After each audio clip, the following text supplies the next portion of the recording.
Hello everyone. Welcome back to Football Unplugged with me, Saatvik. In today's episode, we are going to talk about the most anticipated fixture of the semi-finals, that is the match between Real Madrid and Manchester City. But before moving forward, I would request you all to subscribe to the channel. It gives us motivation. It gives us motivation to make more such videos, and your support is invaluable to me. So yes, moving forward, we are going to discuss about the semi-finals of the UEFA Champions League match between Real Madrid and Manchester City. So for people who remember the Champions League of last year, where Real Madrid remarkably made a tremendous comeback against the same opposition. So it's a repeat fixture of the semi-final of the 2021 and the 22 season as well. And if you guys remember, it was a very intense fixture, but for 90% of the entire two legs, it seemed like Manchester City were going to qualify for the finals. But somehow Real Madrid managed to, just outperform teams in UEFA Champions League. And that is what they did. So just giving you guys a recap of what happened last year. City won the first leg at Etihad, and in the return fixture in the second leg at the Bernabeu, City scored the first goal in the 73rd minute, right? It was Riyad Mahrez who scored the goal, and they were 4-2 ahead on aggregate with like 17 minutes to go. And even till 85 minutes, City was still leading 1-0, and everyone would have all put their bet on City to qualify for the finals as well. But as the sport has surprises on offer for all of us, and that is exactly what happened. Real Madrid, magically, remarkably scored three goals in the last 5 minutes, including the stoppage time as well, and made a remarkable comeback. No one expected them to come back after 80, 85 minutes, right? Everyone made their bets on City, and City looked very, almost certain to go to the final as well. But the sport is unpredictable and the sport is magical. So that is exactly what happened. And as much as it was the brilliance of Real Madrid, I just thought City panicked, right? They panicked a lot and just weren't able to hold on to the ball and just succumbed under pressure, right? The curse of UEFA Champions League for Pep Guardiola continued. But this time it is going to be a different fixture. First reason being City finally have a good number nine. Like for like 2-3 years, ever since Aguero was not playing regularly for City, they struggled for a number nine, out and out number nine. They played Foden at the striker with the center forward position. They've tried Gabriel Jesus as well. They've tried other people as well, but somehow it hasn't really worked out with constant rotations and not having an out and out number nine. So with Haaland in their ranks this year, they've solved that problem, right? I think so. That is going to be one key factor of the coming semi-finals as well.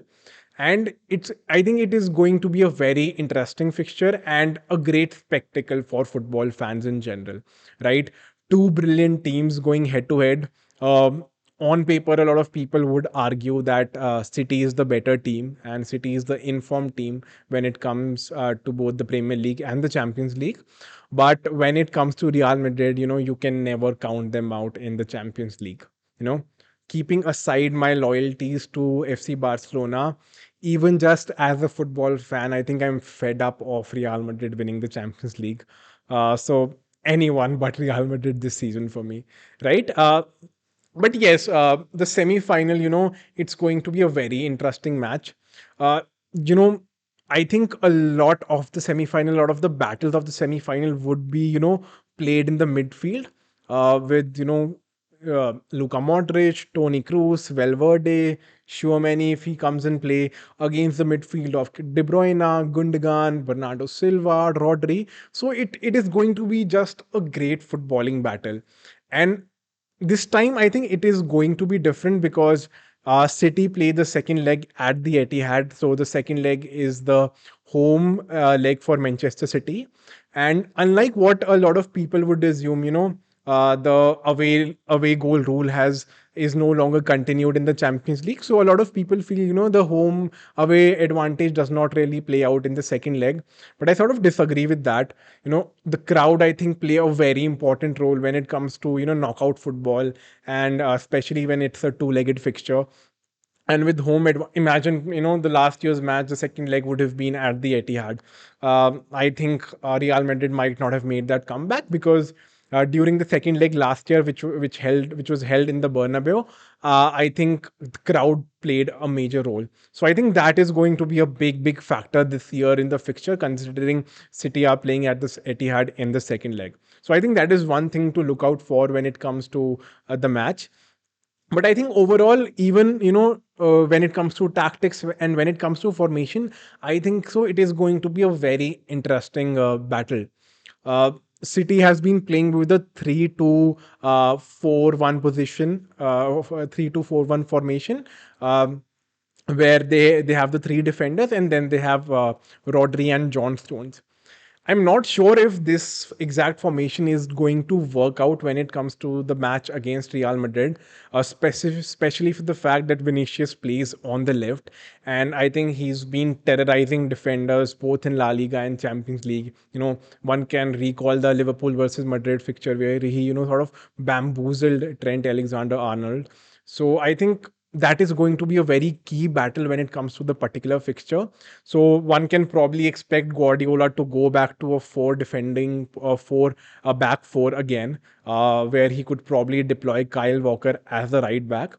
So that could be one change in the formation that we could probably expect from the fixture. But it could also be, Kyle Walker being the right-sided centre back in the back three, to counter the pace of Vinicius Junior. So, multiple permutation and combination that would probably be, taken into consideration. Another disadvantage, and I think apart from the, second leg being played at the Etihad, I think another disadvantage that Real Madrid have is Eder Militao not available for the second leg. For the first leg, he got carded against Chelsea and misses the first leg against Manchester City, and he has been by far the best defender that Real Madrid have had this season, especially, right? So Eder Militao missing out is going to be a huge factor. Obviously, I'm expecting Antonio Rudiger to replace him at the centre back position. Not a bad replacement at all.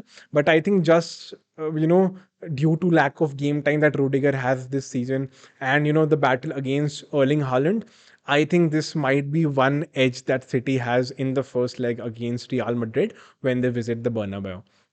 Right. So, a lot to look out for in the particular fixture.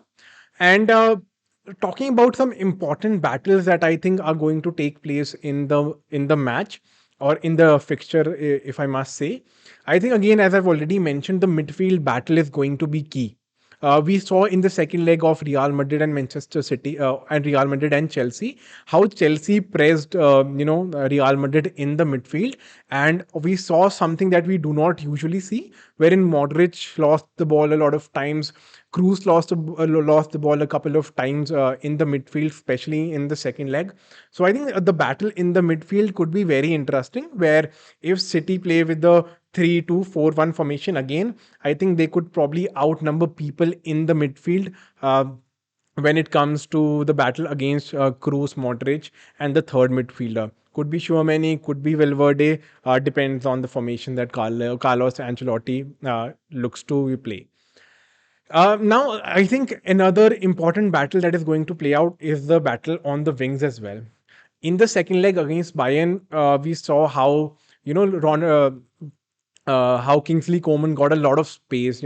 He created a lot of chances for Bayern, which they were unable to convert. So I think that is one place where City have to probably think how they would line up against City, because both the wingers, if Rodrigo plays alongside Vinicius, both the wingers are extremely smart, and we've seen, Rodrigo's record in the Champions League. So that is a battle that we have to look out what formation Guardiola plays, because we've seen a lot of times Guardiola chipping and chopping with this team when it comes to knockout football in the Champions League as well. So that is another key battle to look out for. And again, at the same time, why I think City had a great defensive record against Bayern was because Bayern did not have an out and out number nine. They did have Choupo-Moting in the second leg, but comparing to the quality that Karim Benzema has, I think they are in for a battle. So Ruben Diaz, Akanji, and Laporte or Ake, whosoever plays, will have their hands full when it comes to the battle against Karim Benzema as well. And lastly, again, I think the key for Real Madrid as well would be to control Erling Haaland, control the supply that comes to him via KDB or Bernardo Silva or the fullbacks, and at the same time, not give space for him to counter attack, because you know missing out on Eder Militao is anyhow a disadvantage to Real Madrid. But having to face a striker of Haaland's pedigree, I think it would be a battle to look out for. So I think these are the key areas where I feel the match could be decided. Real Madrid's wing, the midfield, and Real's ability to probably counter Erling Haaland. So these are some key battles that one has to look out for. Now, talking about the lineups, I've already mentioned something that I can expect. So, my expected lineup for Manchester City, uh, I could probably expect one change where Kyle Walker replaces Manuel Akanji, probably just to counter Vinicius' threat of speed. So, that is one change that I could probably expect from City's lineup if they play the same formation that they played against Bayern. If they plan to deploy a back four, we could have a very different formation altogether, where they could play again with a 4-3-3, with the four defenders, Rodri acting as the holding midfielders, and Gundogan and KDB playing with Bernardo on the right side of attack and Grealish on the left side of attack. So this is my expected lineup for Manchester City. On the contrary, I expect Real Madrid to play more or less the same formation that they played against Chelsea, with obviously the forced change of Eder Militao. He will not be playing, which means most probably Rudiger will be partnering David Alaba at the centre back positions, with Chouameni, I assume, will continue to play at left back, Carvajal playing at right back. And the three in the midfield could be a question where it could either be Toni Kroos, Luka Modric, and Fede Valverde with Rodrigo on the right side, or it could be Toni Kroos, Luka Modric, and Chouameni at the midfield, with Chouameni playing the holding midfield position, and Fede Valverde being the versatile player that he is. He will be playing on the right hand side of the wing, and the two players, the two most impactful players, if I have to say, for Real, Karim Benzema would be playing in the center forward position, and Vinicius Junior will be playing on the left hand side of the attack. So that is my expected lineup of the match. Of over the two leg, that is the more or less what I expect the formations, the lineups to be. Uh, Talking about my prediction for the entire fixture, I will edge Manchester City to beat Real Madrid. Uh, Again, one of the biggest reasons being the second leg at Etihad, and just the fact that City have an out and out number nine this particular season. So I sort of edge City going to the finals ahead of Real Madrid. But again, I've already mentioned, when it comes to Champions League football, Real just have this passionate performance, this flawless performance that they put in knockout football. So it'll be a very close encounter, but I still edge Manchester City over Real Madrid. uh, let me know what you guys think when it comes to your prediction of the particular fixture, and how do you think the entire fixture would be played out. And yes, I would love to hear your feedback on the same. But just setting everything aside, I expect the match to be a great footballing match, an example of great knockout football, and the type of football that we expect in the UEFA Champions League. Thank you so much. Stay tuned and subscribe to Football Unplugged with me, Saatvik, for more such content, analytics of football, review of matches, and just understanding our beautiful game. And the motto that I usually use for the page is the beautiful game made simple. I hope to see you again on the channel. Thank you.